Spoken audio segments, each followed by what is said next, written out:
John Swales, you're the Reform UK candidate for Harrogate and Knaresborough.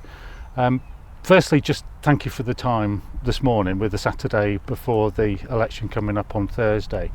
And I have covered a lot on you, but I've also put offers of coverage, video and news items with the other candidates.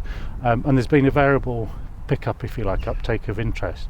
But that doesn't mean we're not going to carry on talking. If you want to talk, I'd really love to talk to you. Absolutely, happy to talk. Any opportunity to get our message out, I'm going to take it, and thank you for inviting me. So when you look at talking about the national picture then with Reform, one of the big messages that Nigel Farage particularly is talking about is this is going to be the immigration election. And I think not everyone's kind of hearing that message from him, are they? I know with all the hustings events that he's done on television across the last few weeks, that's a theme that comes up. What is Reform's view or plans around immigration? Well, the issue about immigration is about the level of immigration into the country at the moment. Historic levels of immigration, going back 60 or 70 years, have been people have come into the country, integrated into our society and been manageable. The current levels of immigration, which is about not much shy of 1 million people, and IFS predict another 15 million people coming into the country by 2034. It's just not sustainable. The infrastructure in the country, the NHS, the schools, the hospitals, water, sewerage, everything we rely on just cannot be developed at the pace to keep up with the level of immigration into the country at the moment. What we want to have is a sensible and sustainable level of immigration into the country. Things like the NHS, the care sector, doctors, dentists, we need all of those people in the country, and we need the support workers to go with them. But the current levels of immigration are just, the last 2 years have just gone off the scale, and if you look at any of the charts, you'll see it's just not sustainable, and that's what Nigel is saying. We're not saying no immigration, we're saying, if you like, smart immigration. And when you mention sort of problems with the NHS, am I right in thinking that Reform isn't saying that if you sort out immigration it will solve all the problems with the NHS? Is that just the sheer volume, if you like, of people needing NHS services? That's kind of part of the picture for improving the NHS and like waiting times? Absolutely. Well, I mean, there are some short-term issues to be addressed in the NHS, and then some longer-term structural and systemic issues in the NHS. It's one of the largest employers in the world, and with the best will in the world, some of the systems that they have, I believe there are still some hospitals that have still got fax machines, which is just unbelievable. So the systems are just so out of date. The bureaucracy is out of control. The frontline staff are fantastic. The doctors, the nurses, absolutely fantastic. The support teams, the systems, not so good. So those do need sorting out. In the short term, we have a real issue with the backlog of patients now. We can bandy about numbers, but I'm reliably informed by Dr. Bull. It's about 12 million people, really. And that's just not being addressed. So our solution is, if people can't get an operation or to see a GP quickly, then we will have a voucher scheme where they will get a voucher and can go and see a private doctor, have private treatment to get rid of the backlog. Then we can start to address the longer term systemic issues in the NHS. And there's some issues that you're almost forbidden to talk about in the media and politics, and it causes some quarters to roll their eyes, and the need for zero carbon is one of those issues. Ofcom have deemed it as a settled matter, so from a news reporting point of view, it no longer needs to have a balanced news item to say some scientists support it, some scientists oppose it. Yes. And we very much sort of see that in the mainstream media narrative. I know Reform have got particular views on it, but I think there can be confusion with, the need for zero carbon, the term of what is climate change, what's driving it, but fundamentally what we should be doing and what we can be doing for it. What's your take on that, John? That area? I know it's a very complex area and question. It is a very complex area, and in simple terms, the science isn't settled, despite what you're being told, because the scientific method is never settled, because there's always further work to be done. 2,000 scientists, including 2 Nobel Prize winners, say there is no climate emergency. The climate may be changing. It may be due to a number of circumstances. And what we have to do is to adapt to it rather than trying to control it with these reductions in carbon, which will achieve nothing. When you think the UK emissions of CO2 are, I would say, it's quoted as 1%, but we've reduced our emissions by 50%. So we're probably 0.3, 0.4% in terms of the global emissions of carbon. We're nothing. Whatever we do here is going to make no difference whatsoever. The negative side of net zero is the cost of greening the grid, the cost to people in replacing boilers, replacing cars. Nobody has been told the truth about what this is going to do, how much it's going to cost and how long it's going to take and what the end result will be. So our view is to stop this dash for net zero because it's not scientifically needed, generate more energy in this country because energy produces growth, grows the economy, increases tax take, which means we can pay for the things that we want. The net zero drive is just going to make everybody in the country poorer and colder. And when you mentioned about energy then,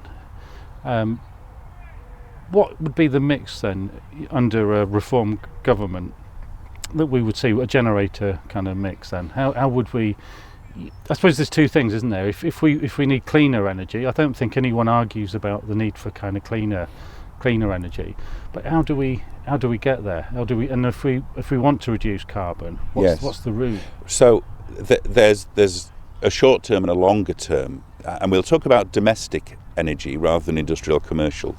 My opinion, Reform's opinion, the future is nuclear fusion. The future is nuclear fusion. The technology is not there yet, the research is being carried out, but in 20, 30, 40 years' time, the second half of this century, we will be able to have new power stations powered using nuclear fusion, which will be essentially clean power. We will also have small modular nuclear reactors as well, so that the base load of the country's electricity will come from nuclear. At the moment, we've got a mix of gas, wind, solar, nuclear. The existing generation of nuclear power stations are slowly being wound down. But to think we can replace those with the problem with the renewables we have at the moment, which is wind and solar, which aren't really renewables, is that they're intermittent. So whatever capacity we have in wind generation, we need to have instantaneous backup capacity, which is generally gas in the UK. So to think we can survive on wind and solar and nuclear is just a pipe dream, because we will always need gas for when the wind doesn't blow until we can get to the future second half of this century where we'll have the nuclear fusion stations. One of the things we're being told is that we need to get out of our cars and we need to walk and we need to use other forms of transport, which is fine. You know, I'd be delighted to get on a train and go to London, but if I leave at 7 o'clock on a Saturday morning, it's going to cost me, you know, a few £100 or a couple of £100 maybe. So there's a natural tendency to use your vehicle. So there's not an alternative or a viable alternative that's being offered to the public, either for those longer journeys or even on a local level with sort of shorter journeys, or the routes that maybe go around Harrogate as much as in and out to the town centre. What does Reform want then from a transport plan? Well, at a local level, I think the issue is again goes back to large government, central control, not having a town council, North Yorkshire Council deciding what's good for the people of Harrogate, when I think if they actually engage with and not just the pressure groups that have a vested interest, but the actual people who would use an integrated transport system and ask them what they want, then we'd get a system that people would use. As you say, at the moment, we've got piecemeal bits of stuff being done that aren't interconnected, that don't work for people. So, for example, to use your example, if I wanted to go, we go to Prague every year and we get to the airport and we get on a tram that takes us right into the middle of town, almost to where we're staying, and takes us back. So getting in and out of Prague from the airport is easy.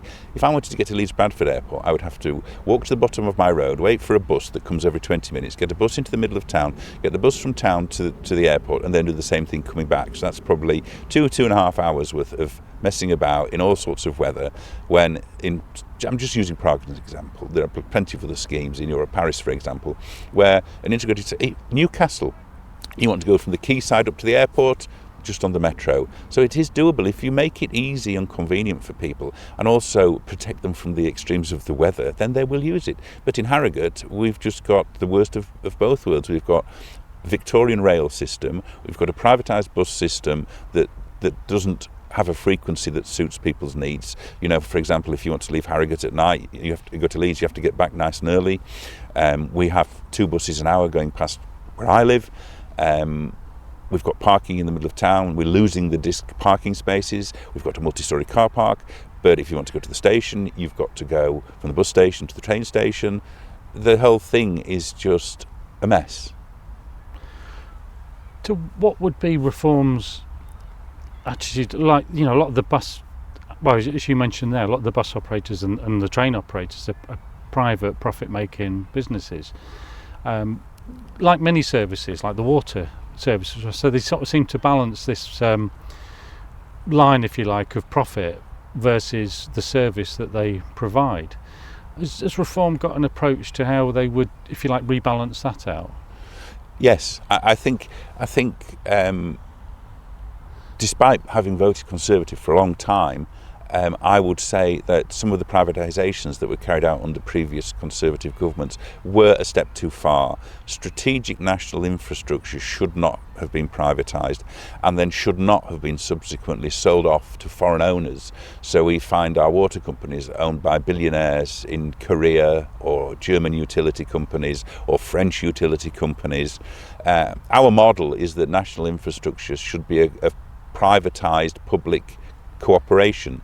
So 50% of the water companies would go into a national infrastructure fund, and the other 50% would be invested in people's pensions. So they would be managed sustainably for the future, rather than to reward foreign shareholders with the profit that could have gone into, for example, decent sewage treatments that stop the River Nid flooding every time it rains. And just to finish up, because we've got a bit of rain coming down now, so it's becoming challenging. Yes. We're about Saturday lunchtime now. We're recording this, so we've got until Thursday. What do people need to do? You know, you hear these people saying, "Oh, well, he didn't know anything about a particular candidate." I think we're all having a ton of leaflets through the door. Yes. I don't read any of them, if I'm honest. They all go straight to my recycling bin, which is arguably right or wrong. I think most people do the same. I think we've been overwhelmed with leaflets in this campaign, and a lot of them don't say anything. They don't connect with people, and I think they just annoy people, to be honest.